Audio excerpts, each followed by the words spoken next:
Discussion professor Manoj Kumar Jha. Manoj ji, हाँ please. बैठ के भी बोल सकते, खड़े होकर भी बोल सकते। सर खड़ा होना चाहूँगा पीठ के सामने। खड़े हो जाइए। शुक्रिया सभापति महोदय,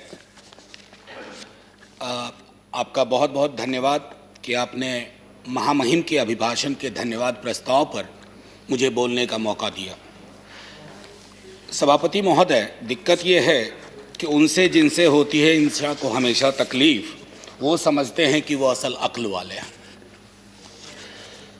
माननीय सभापति महोदय, एक पंचतंत्र में एक कहानी है। एक चित्ररथ नाम के राजा हुआ करते थे।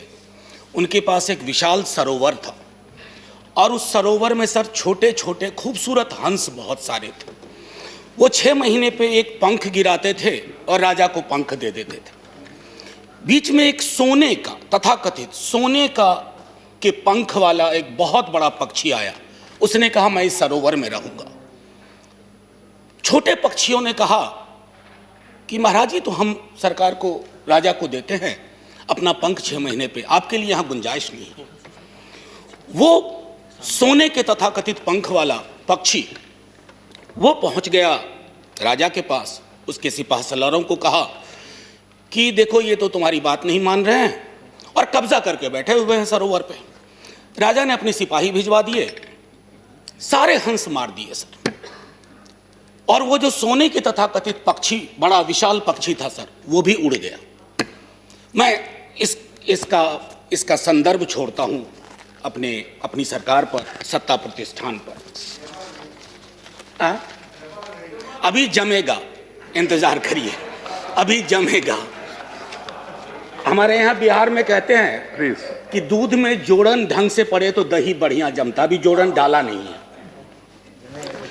माननीय सभापति महोदय, मैं अपने इस कथन को चंद खंडों में रखूंगा।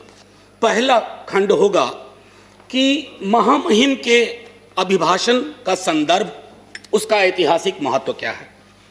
दूसरा, लोकतंत्र में आंदोलन की क्या भूमिका होती है। तीसरा, पीसफुल असेंबली के साथ कोई भी लोकतांत्रिक मुल्क कैसे डील करे। चौथा, आंदोलनों के और लॉ मेकिंग के बीच का क्या ताल्लुक है। और पांचवा, कि रिप्रेशन की कहां तक इंतहा होती है। सर, लोकतंत्र के 3 स्तंभों के बारे में हम सब जानते हैं। चौथे स्तंभ के बारे में तो मैं बोलूंगा भी नहीं। अगर वैसे आपके दोस्त हों जिस चौथे स्तंभ पर कि एक बड़ी धारा पर आप निर्भर हैं, तो आपको दुश्मन की जरूरत नहीं है। वो दोस्त ही आपका काम तमाम कर देंगे। वो क्या करते हैं, दिन भर कुछ भी मामला हो, लोग दुख में हो, लोग संकट में हो, लोगों की मौत हो रही हो, और शाम में चलाएंगे खालिस्तानी एंगल ऑफ किसान आंदोलन। सर, मैं कॉलेज का विद्यार्थी था। हमने देखा है कि पंजाब और पूरे मुल्क ने क्या भुगता है। हम सब सर, आप तो सक्रिय राजनीति में थे सर। सक्रिय राजनीति में आपने देखा कि पूरे देश ने, हमने सिर्फ प्रधानमंत्री नहीं खोया, हमने हजारों लाखों जानें गंवाई।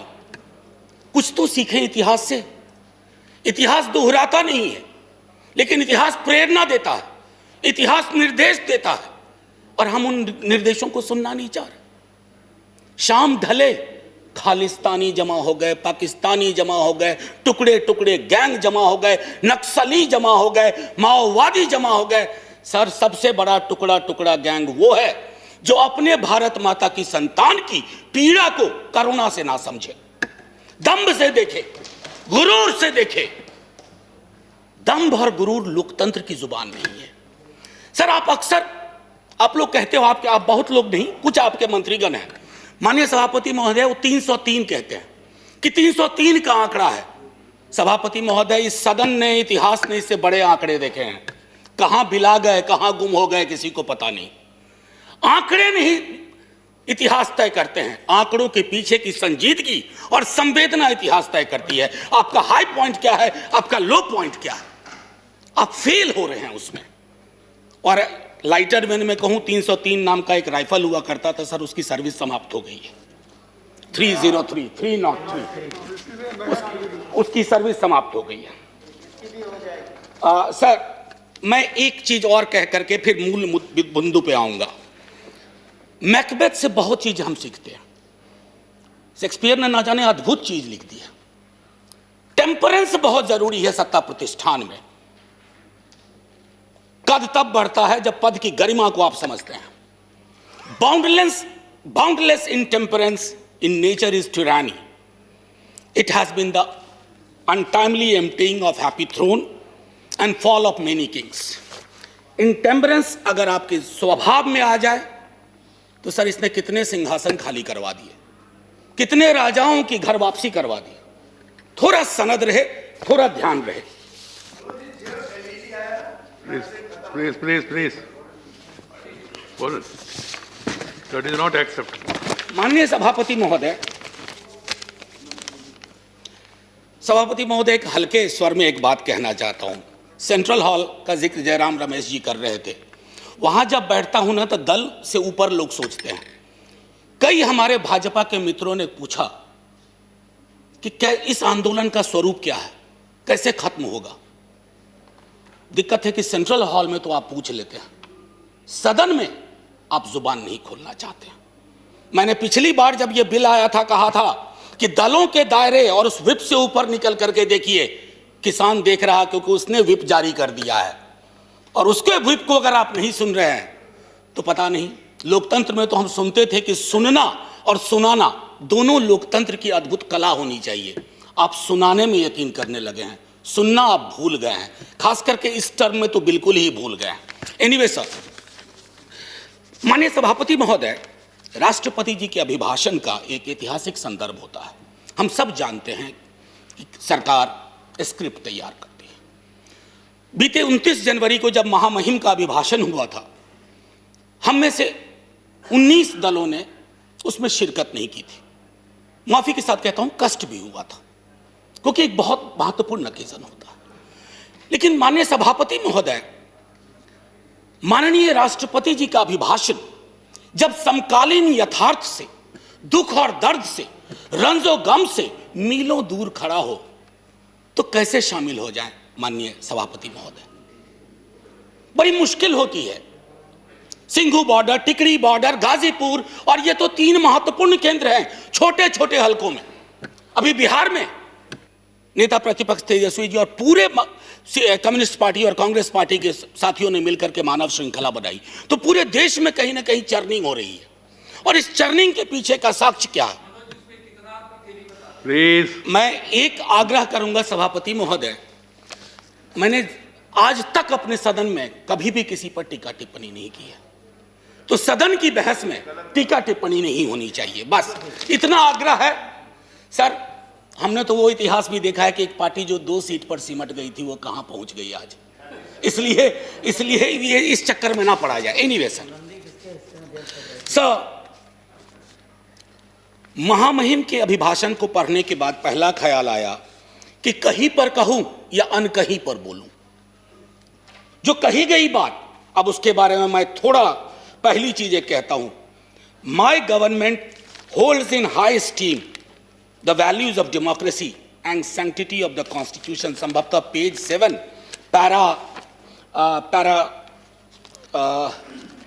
पैरा 25 होना चाहिए, मेरी मेमोरी अगर सर्व करती है सही। Yes, para 25।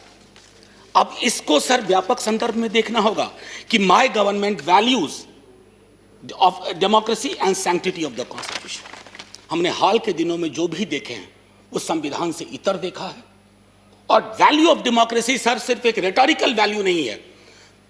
माननीय सभापति महोदय, मैं आपको कोट करना चाहता था लेकिन आगे रखा था, लेकिन अभी जहन में आ गया। Recently you have said nationalism and patriotism is not simply sloganeering Bharat माता की जय, जय हिंद या Janagana Mana. No sir, the greatest act of patriotism is speak about the well being of the nation. And that does not mean that I should stand in the orchestra party of the government forever and always. You have not done it when you were in opposition. We shall not do it when we are in opposition. We'll support you. समालोचना करेंगे, लेकिन आप ये नहीं उम्मीद करेंगे कि आपके खिलाफ का हर एक शब्द, हर एक लफ्ज देशद्रोही है। मैंने पहले सदन में कहा था सर एक मशीन बनवाइए, कोरोना की वैक्सीन तैयार हुई, एक मशीन बनवाइए कि किसके अंदर देशभक्ति का पारा कितना है। सर हो सकता है आपको झटका लग जाए, देशभक्ति स्लीव पे नहीं चलती है, यहां रहती है दिल में, उसका सीने से कम ताल्लुक। एनीवे सर, मैं आपको इसलिए कोट किया। और एक और इंटरेस्टिंग चीज सर, अभी बंगाल में चुनाव है तो पेज नंबर 26 पैरा 91 गुरुदेव के बड़े भाई का जिक्र हुआ, ज्योतिन्द्रनाथ टैगोर। चौल रे चौल शोभे भारतो सौंतान, बहुत अच्छा लगा। लेकिन इसके बाद जोड़ दीजिए गुरुदेव की अपनी line, where the mind is without fear and the head is held high. कहां है? दोनों को जोड़ के देखिए। ये चेरी पिकिंग नहीं चलती है डेमोक्रेसी में। आप चेरी पिकिंग के उस्ताद हो गए। चेरी पिकिंग मैं समझता हूं माननीय सभापति महोदय, आंदोलन लोकतंत्र की जीवंतता का उदाहरण होता है। जिंदा लोकतंत्र और स्वस्थ लोकतंत्र आंदोलन के साथ सदैव निरंतर संवाद की कोशिश करता है। सर एक आशय मैं यहां रखना चाहता हूं। दिल्ली विश्वविद्यालय में जिस विभाग में मैं पढ़ाता हूं, एक विषय मेरा मूवमेंट भी है। सर बहुत सालों से पढ़ाया है आंदोलन। आंदोलन की सर 3 चीज होती है महत्वपूर्ण, एलिनेशन, अट्रैक्शन, कन्वर्जन। यानी कि अलगाव की चीज कहीं आई, उसके बाद आपका आकर्षण हुआ किसी विचारधारा से, उसके बाद आप सड़कों पे आए। सर हमने आंदोलनों को न जाने किस नजरिए से देखना शुरू किया है। महोदय, माननीय सभापति महोदय, आपने भी देखा होगा वो सरिया, वो कील, वो खाई। सर मैं सरहद पे कभी गया नहीं हूं, लेकिन जो तस्वीरें सरहद की देखी हैं वो भी ऐसी नहीं देखी हैं। किससे लड़ रहे हैं आप? अपने किसानों से लड़ रहे हैं। और वो क्या कह रहे हैं? आपसे चांद नहीं मांग रहे हैं, अपना हकूक मांग रहे हैं। और हम में से किसी को यह मुगालता ना रहे, किसी को चाहे सत्ता पक्ष हो या प्रतिपक्ष हो, कि किसान और खेतीहर समाज की बेहतरी आप किसानों से बेहतर समझते हैं। नहीं, वो अपनी बेहतरी बेहतर समझते हैं। आप उनको समझाने चले कि तुम्हारे लिए हम कानून ला रहे हैं, बहुत बढ़िया कानून है। क्यों समझाने की जरूरत पड़ रही है? क्यों खालिस्तान पाकिस्तान टुकड़े टुकड़े एंगल लाने की जरूरत पड़ रही है? अरे हमारा लोकतंत्र बहुत मजबूत है, किसी के एक ट्वीट से कमजोर नहीं होगा। आपने विमर्श को कमजोर कर दिया है। इतना मजबूत लोकतंत्र है सर। मैं तो कभी कभी सोचता हूं, अगर आपके दौर में जयप्रकाश जी का आंदोलन हुआ होता। इस सदन में अभी कई लोग हैं जो जयप्रकाश जी के आंदोलन से निकले हुए हैं, इंक्लूडिंग सभापति महोदय। जेपी की आंदोलन की कल्पना करिए, अगर जेपी को इन खाई, बाड़ों, कटीले तार देखना पड़ता तो क्या होता सर? कई मित्र हमारे बिहार से भी हैं जो जेपी आंदोलन से निकले हैं। एक बार सोचे दलीय दायरों को छोड़ करके कि आंदोलन को डील करने का क्या यह नजरिया उचित है? आप कहिएगा नहीं। सर मैं पहले भी इस सदन में कह चुका हूं, आप कहते हैं 11 दौर की बातचीत हुई है। दिक्कत क्या है ना सर, किसी भी सत्ता प्रतिष्ठान में एकालाप और वार्तालाप का फर्क समझना चाहिए। There is a difference between monologue and dialogue. आपके साथ दिक्कत है कि आप मोनोलॉग को डायलॉग का कपड़ा पहनाते हैं। ऊपर से मैंने माननीय मंत्री महोदय को सुना जो वार्ता में थे, उन्होंने कहा कि हमने ये दिया, हमने वो दिया, हमने ये दिया। सर लोकतंत्र में खैरात की जुबान नहीं होती है। आप देने वाले कौन होते हैं, हम देने वाले कौन होते हैं? अरे दे तो वो रहे हैं, 303 का आंकड़ा उन्होंने ही दिया आपको, और आगे के 3 और 0 कब उड़ा जाए ये भी वही तय कर देंगे। इसलिए ये जुबान बंद करिए, एकालाप और वार्तालाप के बीच की दूरी को खत्म करिए। सर मैं पहले भी इस सदन में कह चुका हूं कि देश कागज पर बना नक्शा नहीं है। देश सिर्फ सेना, पुलिस के जवान, जनगण मन, वंदे मातरम नहीं है। देश रिश्तों से बनता है सर, और आपने रिश्तों को रिसा दिया है, रिसा दिया है। जब तक आप इस बात को नहीं समझेंगे कि मुल्क रिश्तों से बनता है, आपने कितने रिश्ते खत्म कर दिए। अरे सरकारें पुल बनाने के लिए लाई जाती हैं, चाहे नदियों पर पुल हो या रिश्तों का पुल हो। आपने तो पुल के बदले दीवारें खड़ी कर दी, वो भी कटीली।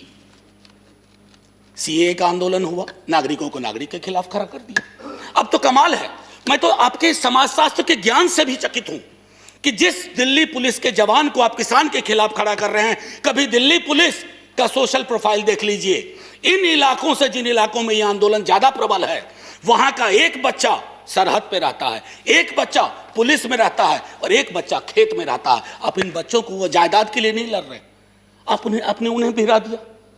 कहीं तो सोचिए, विराम दीजिए। इसलिए मैं कहता हूं, अवतार सिंह पाश की एक कविता कहूंगा, यदि देश की सुरक्षा यही होती है कि बिना जमीर जिंदा होने जमीर होना जिंदगी के लिए शर्त बन जाए। कितना वक्त है सर? नहीं, आपका 18 मिनट अराटेड टाइम है जी, आपने ऑलरेडी 17 मिनट्स दिया। ओ सर सॉरी, 2 मिनट दे दीजिए बस। 2 मिनट दीजिए। जी सर, आंख की पुतली में हाँक के सिवा कोई शब्द ना हो। आपको सिर्फ हाँ चाहिए आंख की पुतली में, चाहे वो कितनों भी अश्लील हो। पाश कहते हैं, मैं नहीं कह रहा। और मन बदकार पलों के समक्ष हमेशा झुका रहे, तो हमें देश की सुरक्षा से खतरा है, देश को अपनी सुरक्षा से खतरा नहीं है। ये फर्क आपको समझना होगा। माननीय सभापति महोदय, इस 2 मिनट का प्रयोग मैं, आपने किसान को लेकर के जितनी बातें कही उस पर, उन बिलों के बारे में पहले मैं बोल चुका हूं पिछले सत्र में। मैं सिर्फ इतना कहना चाहूंगा कि बिहार में एमएसपी 2006 में खत्म की गई। बिहार के किसान की आय के बारे में आपको मैं आंकड़ा दूं उचित नहीं होगा, आपके पास आंकड़ों का भंडार है, आप तो आंकड़े तैयार कर लेते हैं, बल्कि कभी कभी पका भी लेते हैं प्रेशर कुकर में। मैं सिर्फ इतना कहूंगा कि आप बिहार के मॉडल को, हम तो सोच रहे थे कि बिहार को, आप ही की सरकार को दोष नहीं दे रहा हूं, बीती कई सरकारों ने बिहार को लेबर सप्लाई का स्टेट बना के रख दिया है। हमारा काम है मजदूर भेजना पूरे देश में, और हमने कोरोना के काल में वो सब देखा। हम तो सोच रहे थे कि हमारे बिहार का किसान, हालांकि किसान नहीं रहा, वो खेतीहर मजदूर हो गया। हम सोच रहे थे कि उन्हें भी पंजाब हरियाणा की तरह। सर आपने क्या किया? वो मॉडल आप चाह रहे हैं पंजाब हरियाणा में बिहार की तरह हालात हो जाए। कभी कभी मुझे इस बात का अंदेशा होता है कि संसद का भी वर्ग चरित्र बदल गया है। अभी संसद में किसान और किसानी समाज से आने वाले लोग अगर होते, आप इतनी आसानी से बुलडोज नहीं कर पाते। मेरे स्वयं के नेता, कई मसले ऐसे आए, लालू प्रसाद जी, उन्होंने यह तय किया, और आपके भी लोग थे, आप उनको भूल चुके हैं, जिन लोगों ने खड़ा होकर के कहा कि यह हम नहीं होने देंगे। सर अभी भी आपकी रीढ़ किसान और किसानी ही है। ये जो 303 का आंकड़ा आ रहा है ना सर, किसी के कोल्ड स्टोरेज से नहीं आ रहा है, किसी के गोडाउन से नहीं आ रहा है। 303 के आंकड़े को एक बार सर, और मैं इससे पहले कि जय हिंद कहूं, मैं माननीय सभापति महोदय अभी भी हाथ जोड़ के सरकार से आग्रह करूंगा। इतिहास में ऐसे क्षण आते हैं जब आप दुविधा में होते हैं।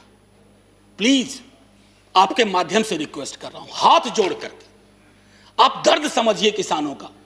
सर पूस की सर्द रातों में, माघ की सर्द रातों में सड़क पर रहना आसान नहीं होता। पानी बंद कर दिया गया, शौचालय बंद कर दिए गए। सर इस तरह के पोजीशन, इस तरह का अग्रेसिव पोस्चर हमने तो अपने कुछ पड़ोसी मुल्कों के लिए भी नहीं सुना, जो अंदर तक आ गए। सर लाल आंखें वहां होनी चाहिए, कहां हम आंखें लाल कर रहे हैं। ये किसान आपके हैं, ये किसान मेरे हैं। अगर एक दिन इन्होंने हड़ताल कर दी, एक दिन तय कर लिया कुछ नहीं, सर संसद बंद हो जाएगी, सरकारें बंद हो जाएंगी, क्या होगा पता नहीं।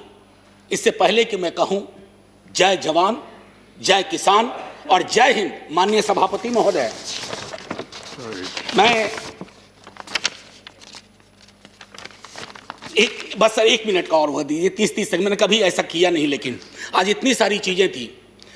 कई लोग इसमें हेरोल्ड लास्की को प्रयोग करते हैं, कहते हैं, कोट करते हैं। उन्होंने कहा था कि लिबर्टी के मसले पर you need to find the government accountable time and again, that's the test of the democracy, but we have failed. किसानों को ही हमने फेल नहीं किया है। और आखिरी सर, इजाजत हो तो तरन्नुम में, नहीं तो यूं ही। मैं भी खाइफ नहीं तख्ता-ए-दार से, मैं भी मंसूर हूं कह दो अगियार से, क्यों डराते हो जिंदा की दीवार से। जेल, जिंदा जेल। जुल्म की बात को, जहल की रात को मैं नहीं मानता, मैं नहीं जानता। Thank you sir. जय जवान जय किसान।